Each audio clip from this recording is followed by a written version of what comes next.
नमस्कार, मैं विजय लक्ष्मी आज आपको संस्कृत के बारे में कुछ बताने जा रही हूँ। संस्कृत भाषा में जो बेसिक चीज़ें होती हैं उसके बारे में बताने जा रही हूँ।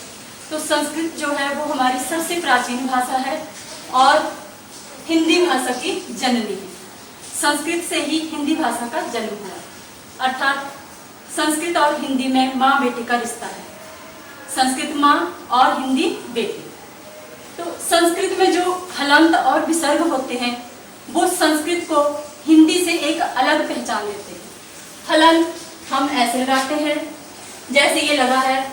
संस्कृत में ज्यादातर हलंत का प्रयोग होता है लास्ट के वर्ण में। शब्द के लास्ट का जो वर्ण होता है उसमें हलंत का प्रयोग होता है।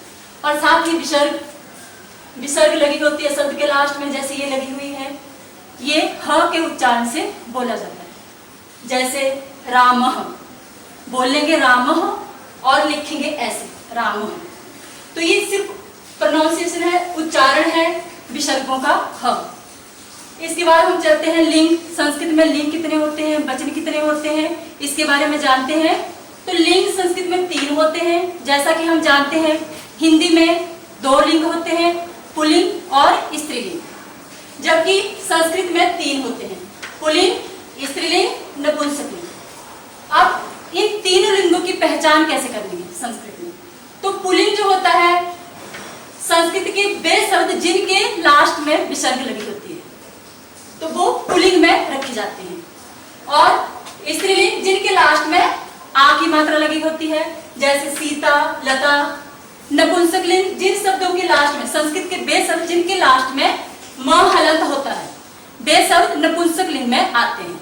तो लिंग की तो बड़ी इजीली पहचान हो जाती है, क्योंकि पुल्लिंग में विसर्गे, स्त्रीलिंग में आ की मात्रा और नपुंसकलिंग में म हलंत। इसके बाद हम करते हैं वचन। तो संस्कृत में वचन भी 3 होते हैं, जबकि हिंदी में 2 ही होते हैं, एक वचन और बहुवचन।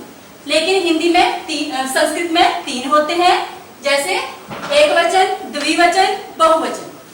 एक वचन में 1 का वर्णन होता है और द्विवचन में 2 का वर्णन होता है, जबकि बहुवचन में 3 या 3 से ज्यादा का वर्णन होता है। इसके बाद हम चलते हैं पुरुष। पुरुष जो जैसे हिंदी में भी होते हैं पुरुष सर्वनाम हम पढ़ते हैं, सर्वनाम का एक भेद आता है पुरुषवाचक सर्वनाम। तो वही चीज ये संस्कृत में आती है, संस्कृत से ही हिंदी निकली है, तो इसलिए संस्कृत की ही चीज हिंदी में वो गई हुई है। जैसे पुरुष 3 होते हैं, कौन कौन? बोलने वाला, सुनने वाला और जिसके बारे में हम बात करें। तो प्रथम पुरुष जैसे इंग्लिश में भी होते हैं, first person, second person, third person, यही चीज ये है। प्रथम पुरुष वह वे सब, थर्ड पर्सन की बात हो रही।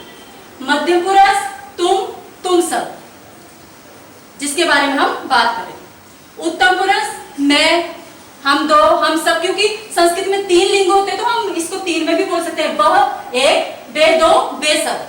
तुम एक, तुम 2, तुम सब। मैं, हम 2, हम सब।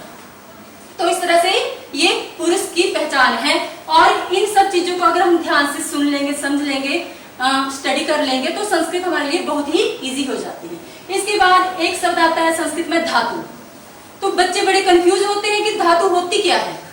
तो धातु क्रियापद के मूल रूप को धातु कहते हैं। जैसे क्रिया मतलब काम, कुछ भी काम हम कर रहे हैं तो वो क्रिया है। हिंदी में तो हम सभी जानते हैं कि क्रिया काम को बोलते हैं।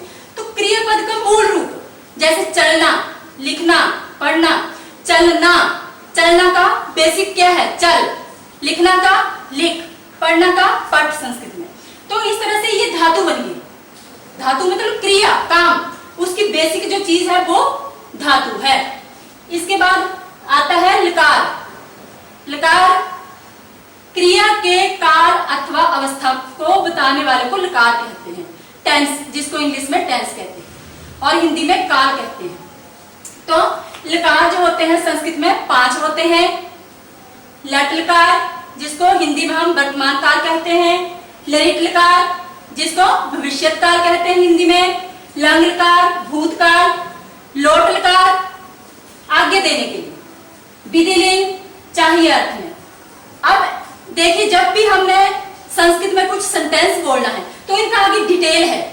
जो आपको बाद में बताया जाएगा। ये डिटेल्स है, इसके आगे तो वहां से वो चीज उठानी होती है। जैसे वर्तमान काल में कोई बात करनी है तो लट लकार में से कुछ हमने वो सेंटेंस उठाने होते हैं। इसी तरह से आज्ञा देने के लिए कुछ बोलना है कि किसी को आज्ञा देनी है तो लोट लकार में से लेना है।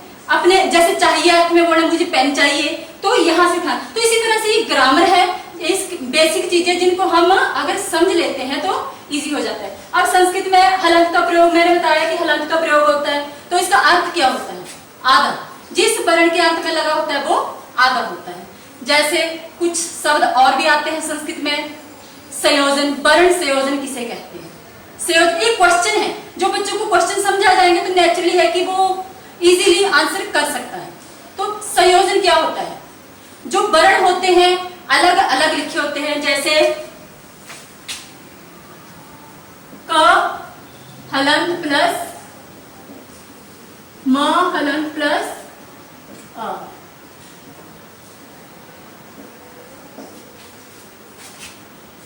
ये अलग अलग वर्णों को इकट्ठा कर देना, इसको हम संयोजन कहते हैं। और वर्ण विच्छेद क्या होता है? ये इकट्ठा शब्द है, इसको इसके वर्णों को अलग अलग कर देना वर्ण विच्छेद कहलाता है। तो मुझे उम्मीद है कि जो मैंने समझाने की कोशिश की है वो आपको समझ आया होगा। धन्यवाद।